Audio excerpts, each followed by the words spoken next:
এবং উজানের ঢলে বিপদসীমার উপর দিয়ে বইছে নদীর পানি। অনেক স্থানে বাঁধ উপচে লোকালয়ে পানি ঢুকতে শুরু করেছে। পানিবন্দী হয়ে পড়েছেন কয়েক গ্রামের হাজারো মানুষ। এ বিষয়ে বিস্তারিত জানাতে সিলেট থেকে যুক্ত হচ্ছেন সন্দীপন শুভ এবং ব্রাহ্মণবাড়িয়া থেকে যুক্ত হচ্ছেন আজিজুল সঞ্চয়। তবে শুরুতে সিলেটের খবর জানতে চাই। শুভ, এখন পর্যন্ত কতটি নদীর পানি বিপদসীমার উপর দিয়ে বইছে, আর বাসিন্দাদের নিরাপদে আশ্রয় নিতে প্রশাসনের পক্ষ থেকে কোনো উদ্যোগ আপনার নজরে পড়েছে কিনা?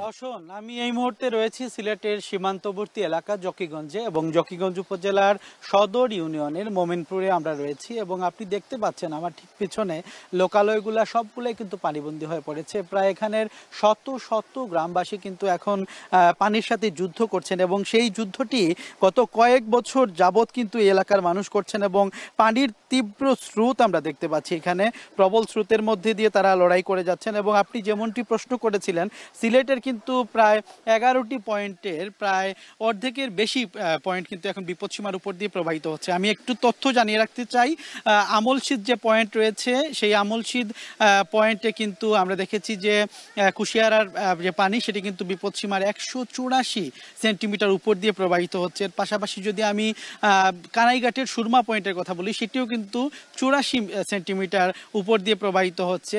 এর পাশাপাশি শেওলাতেও আমরা দেখেছি যে 45 সেন্টিমিটার উপর দিয়ে প্রবাহিত হচ্ছে।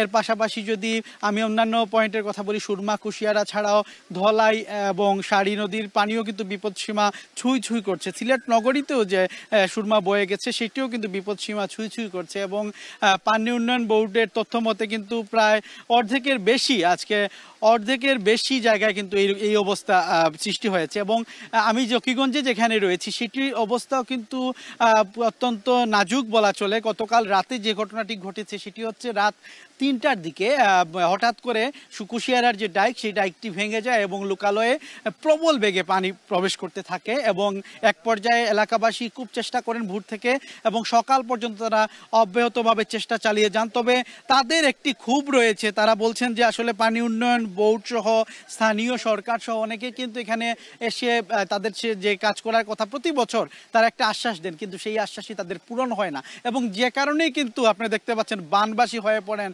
হাজার হাজার মানুষ। তো এইরকম একটি দুর্ভোগের মধ্য দিয়ে কিন্তু সিলেটের জকিগঞ্জ, বিয়ানীবাজার সহ অনেক কয়েকটি উপজেলা রয়েছে। তো আমার কাছে এই ছিল সিলেটের বন্যা পরিস্থিতির সবশেষ। সিলেটের বন্যা পরিস্থিতির খবর জানছিলাম। এবার একটু ব্রাহ্মণবাড়িয়া যেতে চাই, সেখানে আছেন আমাদের সহকর্মী আজিজুল সঞ্চয়।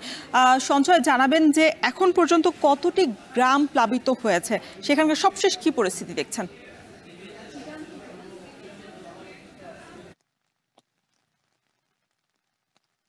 রোশন, ব্রাহ্মণবাড়িয়ার আখাউড়ার দক্ষিণ, মনিয়ন্দ এবং মুগরা এই 3টি ইউনিয়নের অন্তত 18টি গ্রাম কিন্তু এই যে পাহাড়ি ঢলের পানি এবং যে টানা বৃষ্টিপাত সেই পানিতে প্লাবিত হয়েছে এবং সব মিলে এখন পর্যন্ত প্রায় 450-র মতো পরিবার কিন্তু পানিবন্দী অবস্থায় আছে বলে আমরা উপজেলা প্রশাসনের কাছ থেকে তথ্য পেয়েছি। আমি কথা বলেছিলাম আখাউড়া উপজেলা নির্বাহী কর্মকর্তা জিএম রাশেদুল ইসলামের সঙ্গে। তিনি জানিয়েছেন যে তারা গতকাল সকাল থেকে মূলত এই যে ভারতীয় উজান থেকে যে নেমে আসা যে পানির ঢল সেটি এই আখাউড়ার যে সীমান্তবর্তী গ্রামগুলোতে প্রবেশ করতে থাকে এবং তারপর থেকে কিন্তু এই যে সীমান্তবর্তী কালিকাপুর, বঙ্গেরচর, আব্দুল্লাহপুর, ইটনাসহ বেশ কয়েকটি গ্রাম কিন্তু প্লাবিত হয়েছে। আপনি নিশ্চয়ই দেখতে পাচ্ছেন ছবিতে।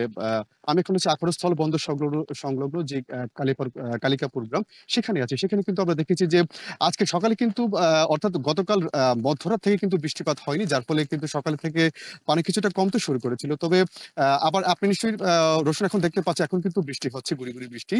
ঠিক আধা ঘন্টা ধরে কিন্তু এখানে বৃষ্টি হচ্ছে এবং এই বৃষ্টির ফলে কিন্তু এখন আবার কিন্তু পানি বাড়তে শুরু করছে। আমরা কথা বলেছিলাম ব্রাহ্মণবাড়িয়ার পানি উন্নয়ন বোর্ডের নির্বাহী প্রকৌশলী মঞ্জুর আহমেদের সঙ্গে। তিনি জানিয়েছেন যে মূলত হাওড়া নদীর যে পানি আছে সেটি কিন্তু এখন বিপদসীমার 52 সেন্টিমিটার উপর দিয়ে কিন্তু প্রবাহিত হচ্ছে, যার ফলে এখানে কিন্তু একটি বন্যার আরো কিন্তু ভয়াবহতার কিন্তু সংখ্যা তৈরি হয়েছে। এছাড়া আখাউড়ার কর্নেল বাজার এলাকায় যেই হাওড়া নদীর যে বাঁধটি আছে সেটি কিন্তু ঝুঁকিপূর্ণ অবস্থা রয়েছে। তিনি কিন্তু আমাদেরকে বলেছেন যে আসলে এই যে হাওড়া নদীর যে বাঁধটি সেটি কিন্তু এখন ঝুঁকিপূর্ণ অবস্থা আছে, তবে তারা চেষ্টা করছেন যে বাঁধটিকে কোনোভাবে যেন রক্ষা করা যায়, সেই চেষ্টাটি কিন্তু তারা করছেন। তবে সব মিলে বলা যেতে পারে এখন পর্যন্ত এই আখাউড়ার যে 3টি ইউনিয়নে কিন্তু 450-র মতো পরিবার পানিবন্দী অবস্থায় আছে এবং পরিবারগুলোর জন্য কিন্তু এখন পর্যন্ত 11টির মতো আশ্রয়কেন্দ্র খোলা হয়েছে এবং এই আশ্রয়কেন্দ্রগুলোতে এখন পর্যন্ত 50 জনের মতো অবস্থান নিয়েছে। তবে জিএম রাশেদুল ইসলাম ইসলাম যিনি ইউনু তিনি বলছেন যে মূলত যারা আসলে পানিবন্দী অবস্থায় তারা রয়েছেন তাদেরকে তারা উদ্ধারের চেষ্টা করছেন, কিন্তু তারা মূলত তাদের যেই গবাদি পশু বা ঘরের যে মূল্যবান জিনিসপত্র আছে সেগুলোর জন্য আসলে তারা আসলে কিন্তু তারা আসতে চাচ্ছে না। তবে তারা বলছেন যে তারা ইতিমধ্যে এসব পরিবারগুলোর মধ্যে কিন্তু শুকনো খাবার সহ অন্যান্য যেসব ত্রাণ সহায়তা আছে সেটি কিন্তু তারা বিতরণ করছেন, এবং সব মিলে বলা যেতে পারে যদি আজকে যদি বৃষ্টিপাত না হয় এবং সেই ক্ষেত্রে কিন্তু পানি কমতে শুরু করতে পারে, এবং সেক্ষেত্রে বলা যেতে পারে যে আগামীকাল সকাল থেকে কিন্তু এই যে বন্যা পরিস্থিতি যেটি তৈরি হয়েছে সেটি কিন্তু অনেকটাই উন্নতি হবে। তো আমার কাছে এই ছিল আখাউড়া থেকে এখানকার যেই বন্যা পরিস্থিতি তার সবশেষ তথ্য। ব্রাহ্মণবাড়িয়া এবং সিলেটের বন্যা পরিস্থিতির সবশেষ খবর জানাতে যুক্ত ছিলেন সহকর্মীরা।